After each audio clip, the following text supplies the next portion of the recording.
Hey fellow Force users, what is up? It's Jasmine, the Ahsoka Tano fan. Welcome back to my YouTube channel.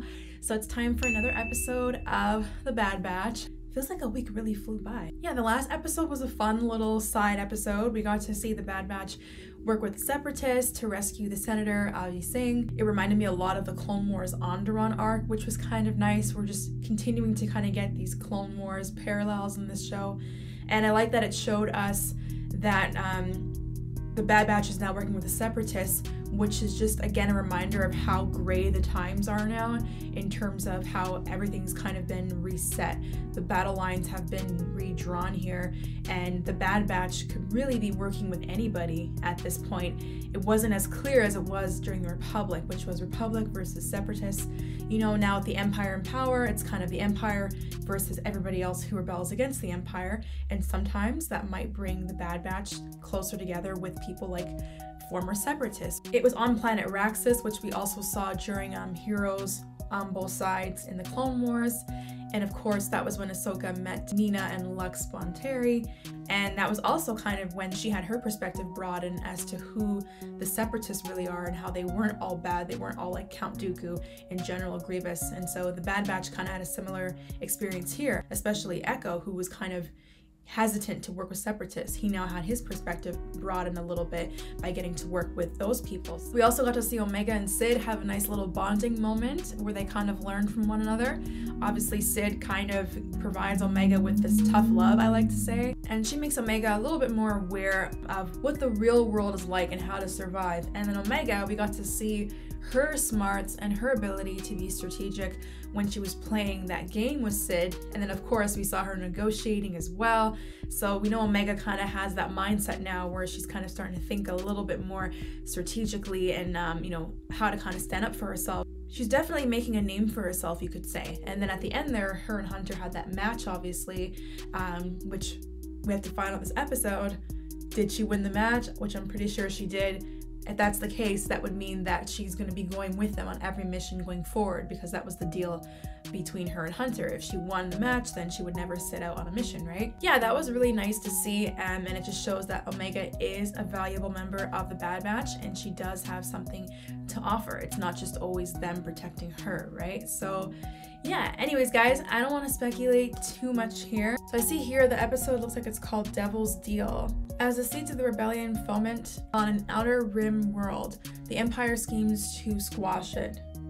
Okay, so that actually sounds like we're going to be seeing more of the Empire this episode. So I wonder if we'll see Crosshair again. I know the last time we saw him, he got his face burnt off, or half of it anyway. I know some people were speculating whether that would mean he might get a new helmet or new outfit change altogether. So I guess we'll see in this episode a little bit more about that. Without further ado, guys, let's get this video rolling and let's check out the episode and see what's in store for us. Devil's Deal, does that mean they're gonna have to make a deal with the Empire somehow? Or with a former enemy in general? Is that Crosshair? Are they arresting someone else now? Oh, there he is, Admiral Rampart. Oh my gosh, shoot! Senator Tao, we haven't seen him in a while. Syndulla, wait, is that Hera's mother or something? Yeah, that must be Hera's parents there. That's Hera's dad, I think. Wait, who is that? Have we seen that particular clone before? That was the first time I feel like we've seen a clone's face since they've been working for the Empire. Interesting.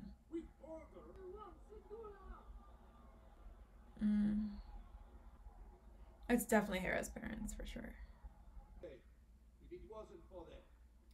Oh, that's a damn lie. Some people look a little uneasy. Definitely gonna be some type of civil war, I think. What a shame your daughter is not here to share in this. Hera!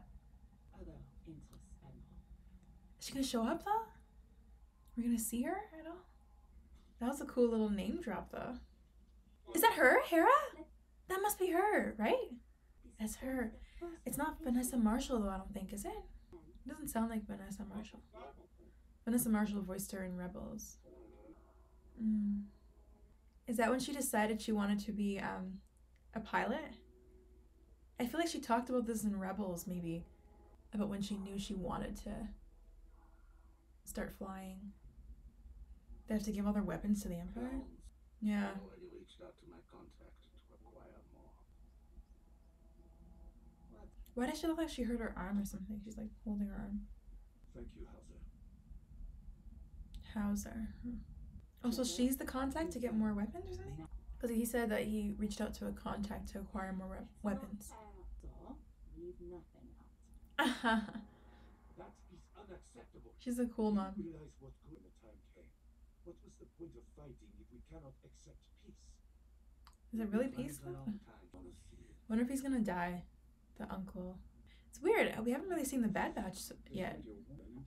Oh, Crosshair. See how the crowd reacted to him. I'm trying to look at his face. Influence over- Oh. Please, his lieutenant. Oh, look at his head. Damn. It's quite a scar there. But you know, Wrecker kind of has a similar scar too. I wonder if they'll ever talk about that.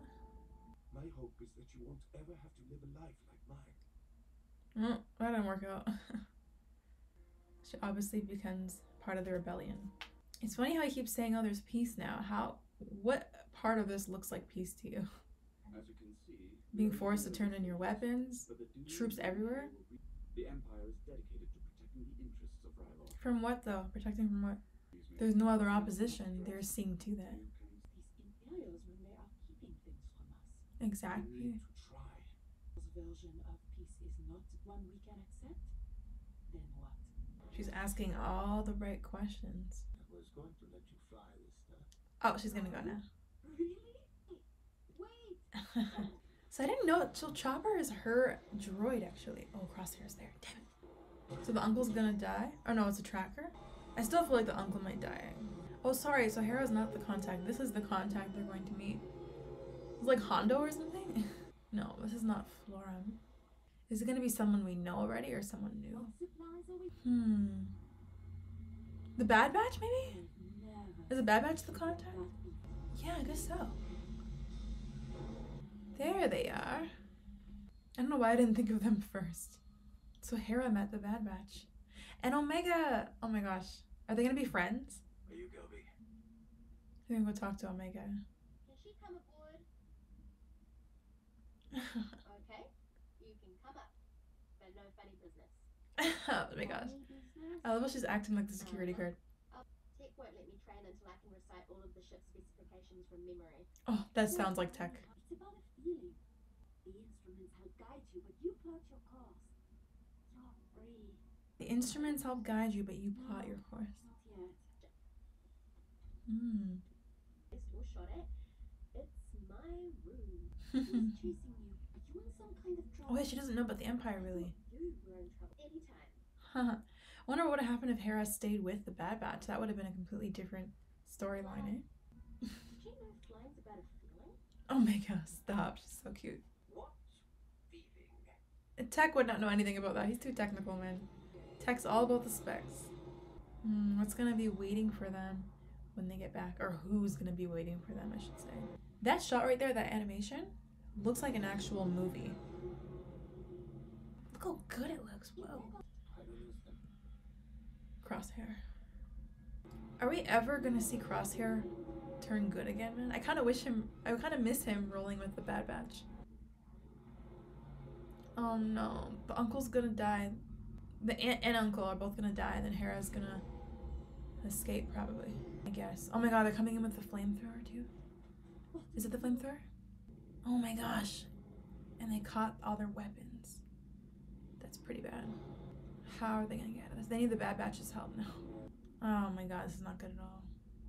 Seize them, bro. He's plotting an uprising. Trying to get her father killed.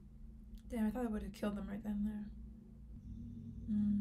Who's watching? Is that Hera's parents? Oh no. We have to contact the general. Avoid before it reaches the capital. Still think the Empire's peaceful. Isn't that the same creature from The Mandalorian?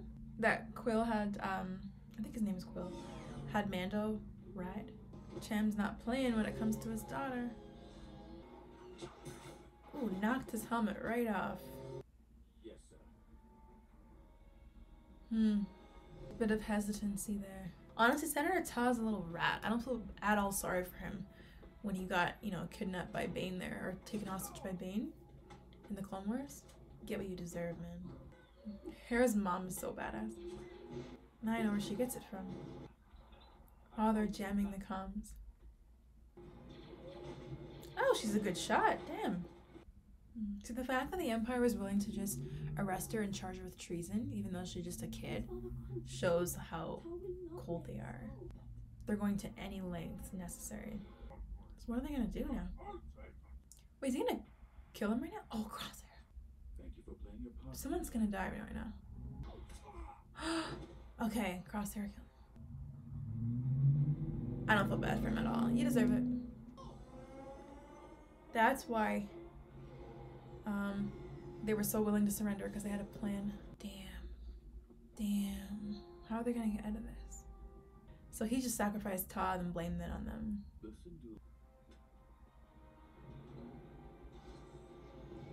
He's cold, Rampart. He's very calm, but he's very cold. Wait, is this a to be continued? Is that it? Interesting. Okay. Okay, so that was kind of a different episode in the sense that we didn't really see much of the Bad Batch. They kind of took a little bit of a back seat, and instead we kind of got a bit more backstory on Hera, Syndulla, who obviously we know her from Rebels, and the people of Ryloth and the Empire. I guess it was kind of cool to see a different perspective, because so far in the series we've just seen everything from the Bad Batch's eyes, but this episode kind of showed us what's going on other planets as well, right? And again, we revisited Ryloth in this episode, which we saw in the Clone Wars as well. So there's a lot of Clone Wars planets that they're revisiting here in the Bad Batch, and we're now getting to see how these planets are adapting and what they're dealing with since the fall of the Republic and the rise of the Empire. They definitely left it on a cliffhanger there, so maybe this might be like a 2 or 3 part storyline. And we know in the Clone Wars they used to do that all the time. They used to have arcs that would be 2 to 4 episodes at a time, and then once they were done with that story, then they would move on to a different arc. So far in the Bad Batch we haven't seen that happen, because it's just been the Bad Batch's story, but I'm kind of getting the impression that this might be a little bit of an arc or so. So I really liked how we got to see how Hera got her influence to eventually become the pilot that we see in Rebels, right? And I believe it's actually been a long time since I've watched Rebels, and believe it or not, I actually have not seen all of Rebels. I know, it's crazy, right? But I do remember, I'm pretty sure, Hera talking at least briefly about how when she was younger, she would always dream of flying and escaping and being in the air. And we kind of got to see that in this episode. First with her looking at the birds and then the ships, and then obviously going on the supply run with her uncle there. And I like that exchange that she had with Omega as well when they were talking about flying. Tech said she's not allowed to fly until she memorizes all the specs. And then Hera says it's not about just the specs, it's about the feeling. And she said something along the lines of, the instruments will guide you, but you have to plot your own course. And I just think that was a really deep conversation, just talking about how there's so much more to it than just the technical stuff. And then with Tech, we saw him jokingly say, what feeling? Because obviously Tech does not really have feelings per se. He's just very by the book, very technical. Even in a previous episode when Omega asked him what the war was like, he explained it in such a technical manner, right? But he definitely left out the emotional aspect to it, and so we got to see that again in this episode. But yeah, that was really nice to kind of get that perspective from Hera, and that's what makes her end up becoming such a good pilot. She has that feeling. It's beyond just the instruments in front of her. It's how you utilize those to plot your own course, as she says, which I guess is kind of similar to being a Jedi. It's a lot more than just wielding a lightsaber, having a weapon. It's about being able to channel the Force and feel the Force in your surroundings. So that was nice. And I think it also kind of relates to the Bad Batch, because they have all their cool tech and all their gear. They each have their own enhanced skills, which can no doubt guide them and help them out in the universe, but ultimately they have to create their own path. I think we just got to see how cold the Empire is once again in this episode. We saw them sacrifice Senator Ta there and then blame it on Cham Syndulla, and the fact that they were willing to arrest Hera like that, despite her being a child, just shows that there's no lengths to which they won't go, right? That's what really separates them from the Republic. They're willing to do whatever it takes to achieve their goals, even if it means targeting kids. And we saw in one of the earlier episodes, Crosshair and the Elite Squad, how they just killed those men, women, and children. I believe there are children in there with the flamethrowers on Onderon, right? So we really see that in this episode, but it's just ironic because they keep talking about peace. And even Cham Syndulla says the same thing. Our people are finally at peace. But it makes you question, what is peace really? Because it doesn't look like peace. With the Empire, there is not really any peace. There's just order, right? They're going to lay out for you what it is that they want from you and what they expect from you. And if you resist, then they'll kill you or arrest you. And they squash out any opposition as well, which is why it's so ironic when they try and say, we're protecting Ryloth. Well, protecting Ryloth from what? There's no other opposition because you're killing all the opposition. You just really get to see how cold and calculated they are in this episode yet again. And that's why someone like Rampart fits the part perfectly, because he's not necessarily aggressive and bold and outspoken. He's kind of very like quiet, reserved, and calm, but he always has a plan, as we saw at the end there. He made it seem like he's going to surrender and be willing to cooperate, but no, actually he had Crosshair up in the mountains and then had Senator Ta assassinated. So he always has a plan up his sleeve, which is exactly what the Empire is. And we had that one clone, I can't remember his name. They said his name, it's escaping me. Maybe afterwards I'll go rewind it and see, but we actually got to see his face. He was working with Admiral Rampart, and I think that was, correct me if I'm wrong, but the first time we've really seen a clone's face since they started working with the Empire. It's different when they're behind the helmets. You don't put a face to them, you kind of don't really look at them as human-like. Showing that clone's face kind of allowed us to see him in a human-like way, but yet serving an organization that's capable of such evil. I'm not used to seeing that, because normally when we see that human side of the clones, it was in the Clone Wars when they were fighting for the Republic and, you know, usually fighting for good, and now they're fighting for the opposite. So getting to see that, the face of that clone, was kind of a little bit profound for me. But yeah, guys, overall that was a decent episode. As I said, I kind of like that it gave us a different perspective as to what else is going on other planets now that the Empire is taking hold. I kind of do miss the Bad Batch a little bit though. I kind of like when they're in it, so hopefully they're not out of the story too much longer. If I had to rate this episode, I'd probably give it maybe like a 7 out of 10. You know, it was pretty decent. You guys let me know what you thought though down below in the comments, as always, to keep the discussion going.